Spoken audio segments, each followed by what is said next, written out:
Our next camp was to be held at a village called Waka. Waka was at a distance of about 40 kilometers from the base where we were staying. So I thought 40 kilometers, it might take about an hour, hour and a half. So we started quite early in the morning at 6 o'clock.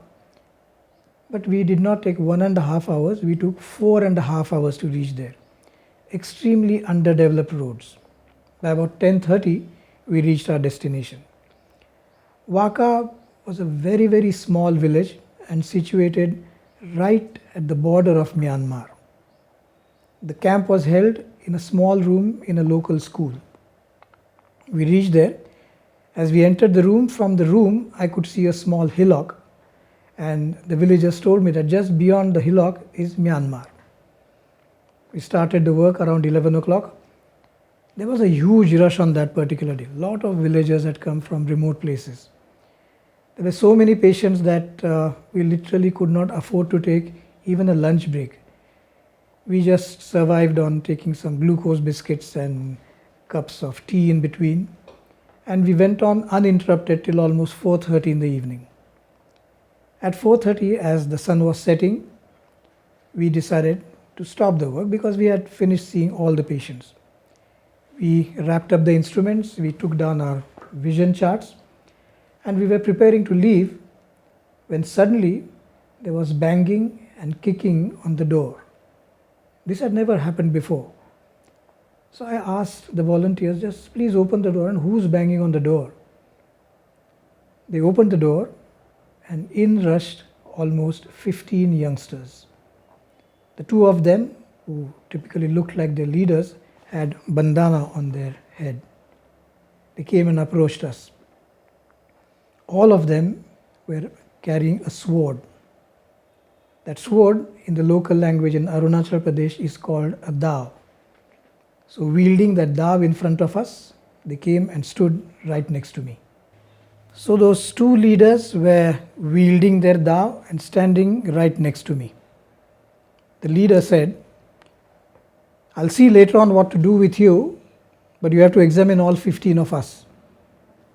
I just looked at him for a moment and I said, well, as you can see, we have wound up. I have completely taken down all my equipments and there is no way that I can see you. And if you want me to examine all 15 of you, it will take at least an hour and a half for me to finish. And there is no way that I can do that because we have to travel almost 4.5 hours. It's already sunset.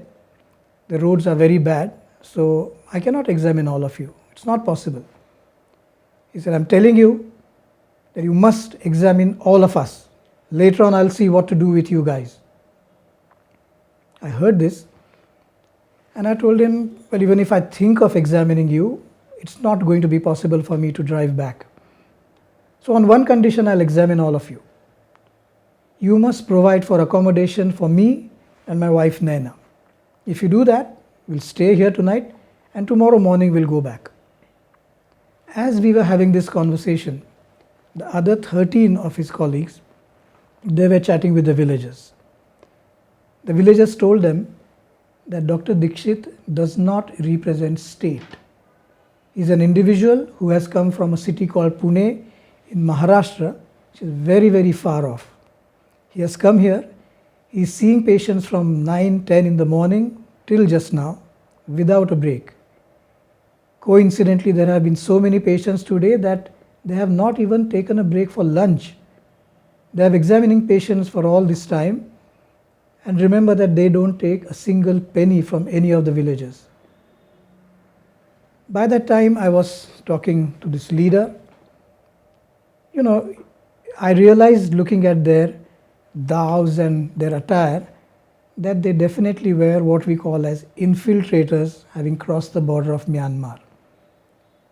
Usually you would be terrified of such a situation, but as they say, sometimes you get an adrenaline rush, and I got that adrenaline rush. And I talked to that leader. I said, you are the leader of this place. I know that you are called a Raja, a king of this place. And you are saying that you cannot do anything for me. You can't even arrange for a simple accommodation for me. I'll tell you what I can do for you. I'm going to examine you, your assistant, and all these 13 people.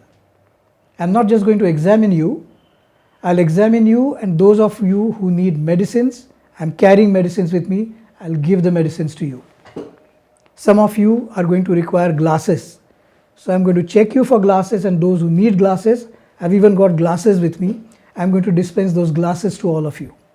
That's what I'm going to do, an ordinary person. And you, a king of this place, can't even arrange for accommodation for me. While I was talking with this so-called leader, some of those 13 of his colleagues, they came to him. They had had a conversation with the villagers. They came and whispered into his ears whatever the villagers had told him. I was quite charged up by that time. When he heard what the villagers had told his colleagues, he realized the mistake that he had made. He looked at me, he looked down, and he got up and touched my feet. I was quite overwhelmed. I told him, well, you're saying sorry, but I've given you my word that I'll examine you. So I won't examine all 15 of you, but at least you and your assistant I'll examine. It's late, but I've given you my word that I'll examine you. So I opened all the instruments, we put up the charts again. I examined the two of them. His assistant, who was wearing a patch, was unfortunately blind, and there was no way that I could restore his vision. So I completed the examination of two of them. They put their da or the swords back. They went out, said bye-bye to us, and they vanished into the jungles, into those hillocks. When I experienced that, I remember that I had said, if you do something with a good intention and with a lot of passion, the whole universe stands behind you. But in such a terrifying situation also, the universe will stand with me. I had not realized. There was a small village nearby where me and Naina were invited to attend a wedding. It was the daughter of one of the villagers whose wedding was supposed to take place that evening. So we said, we'll be there by about 5:30. But there were so many patients that it was almost 7:30 by the time we finished the patients. I said to Naina, is it really worth going for that wedding? Because everything would be over. But Naina said, no, they have invited us as guests of honor. So we must respect that. We must go there. I said, okay, let's go. So we reached there at 7:30, expecting that everything would be over. But to our surprise, they had not started the function. They were waiting for us. After we went, they started the function. I noticed a couple of things at the wedding. One of them was a very smart looking animal who's called a mithun. Mithun is a mixture between a cow and a buffalo. And there is a tradition that this mithun is given as a gift from the boy's side to the girl's side during weddings. Not exactly a dowry, but a gift. It's quite an expensive creature. It costs almost over 100,000 rupees. So for the first time in my life, I saw a mithun. The second thing which I noticed was, when we have weddings in big cities, everybody is decked up. The ladies wear expensive saris, jewelry. The gentlemen wear either conventional Indian national dress with jackets, or they are in a suit. But we all are decked up for the wedding. But over here, every single person who attended the wedding was in simple clothes, no show off. They were all chit-chatting very happily, participating in the wedding, but with simple clothes. And I realized simplicity also can be beautiful. The wedding function over, and then small little girls, the daughters of this villager, they sang and they performed local folk dances. It was really a pleasure to see these cute little girls dancing.